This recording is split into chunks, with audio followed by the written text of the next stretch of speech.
Retail sales for Thanksgiving and Black Friday combined have increased, but those numbers come at a price. Videos have surfaced from all over the country of people fighting in malls in the rush to grab deep discounts on items. Some are now behind the effort to change Black Friday to Bless Friday, while more folks are just plain staying at home. So what should be done to curb these bad shopping behaviors, or is this just now considered the spirit of Black Friday? Oh, I certainly hope not. Joining us live now in the newsroom is Fox 26 legal analyst Chris Tritico, Fox 26 news analyst Mustafa Tamiz, and public policy analyst Jackie Bally. All right, you guys, I love shoes with the best of them, but I am really not about to fight over a discounted pair of shoes. There's absolutely no reason for any of this. Look, if you want to go Christmas shopping, go Christmas shopping, but there is no reason to rush out on Friday because you can buy a television for $50 off. I don't get it. I don't understand it. It is, in my view, it has completely destroyed the Thanksgiving holiday. As a matter of fact, on my Facebook page the other day, I renamed Thanksgiving to Black Friday Eve because we don't care about Thanksgiving anymore. We only care about shopping, Jackie Bally. And you watch these videos of women fighting on the floor at a store, tasing each other over a TV. First of all, when I read that on your Facebook, that was hilarious. It's very true. And, that video footage is very misleading because out of all the shoppers, men are the ones who go out more than women. Well, I only saw one taser, and it was with a lady. But I agree with you. That is utterly ridiculous. I'm with you, Donnelly. I love fashion. It's a time for me to go shopping for my teenage boys. But usually you won't find me in that mess on Black Friday. Texas leads all of other states as far as the number of shoppers that we have and the money that we spend. But you're going to see a growing trend. People are now going to start ordering stuff on their phones. I mean, your beautiful daughter and I were talking about that earlier.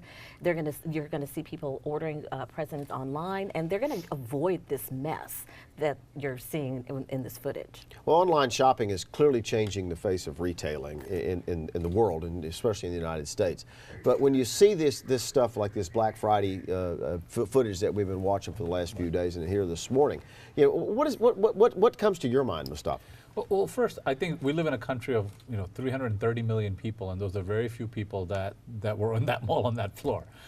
So we have to put this into context that this is not what's happening. But what's become also is that this is part of the coverage that takes place during Thanksgiving. So malls are set up, cameras are there. Extra sales are being created, and so the ones that are really high-profile sales that are giving away a TV for $200, whereas that's where the cameras show up because they know there'll be a big line.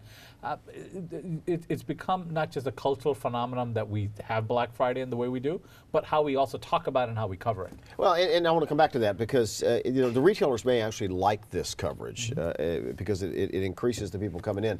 Let's go to Donnelly. She's monitoring our cyber, our Facebook, and I can't. What is that? What are you monitoring? I'm monitoring a whole lot of stuff.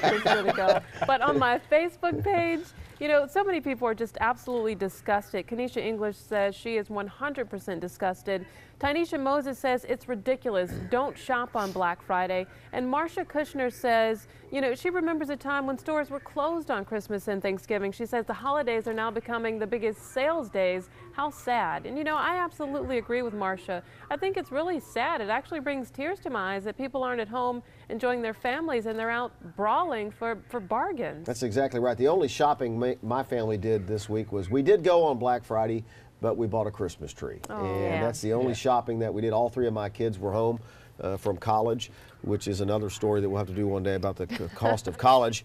But don't you think the retailers really enjoy this coverage? Of course they do. Of course they do. If you show footage like that, and you show people are excited about getting their product, it gives them more publicity. So unfortunately, this is what they want. It artificially creates demand too. Yes, but going back to what your original point on Facebook was, and what Marcia Kushner said, we should not have these stores open on Thanksgiving. Right. That's supposed to be our day for giving thanks, but it's also taken away from Christmas. The whole point of Christmas is a celebration of Christ, and yes, it's nice to give one present or a sentiment and appreciate those around us, but to fight like that, I mean, you're taking away from the whole holiday season. It's really sad. sad. But there is one thing that I'm very thankful for this Thanksgiving is that Jackie didn't blame the Black Friday on the Democrats. That is something to be thankful for. Yet. I bet you those women were Democrats. Those aren't Republicans. She's wearing red, Jackie. And that could be a tell right there. That could be what it is right there. You know, but I do like your point that we have forgotten, and that was my point on Facebook. We've forgotten what this season is about, what Thanksgiving is about, what Christmas is about. It's really all about how much money can we spend and how much can we one up our neighbors on our shopping. That's right. Well, it's somewhat of it, but also I think I can't help but point this out. But some of it has become part of our cultural dialogue, meaning we like talking about how bad we are on Black Friday. There's 330 million people that live in this country. A lot of them, like you and Jackie, that didn't go shopping on it, and most people hadn't. So we have to be conscious about making corrections in our culture that need to be, like birth control and others being able to allow it. Couldn't help it. Couldn't help it. All right, we're going to have to leave it right there before Jackie responds to that. We'll be back next week, Dominique, with the hottest stories of the week. Yeah, first it was a jab. This time it might be a backhand. That was a backhand. Watch out. Thanks so much, you guys.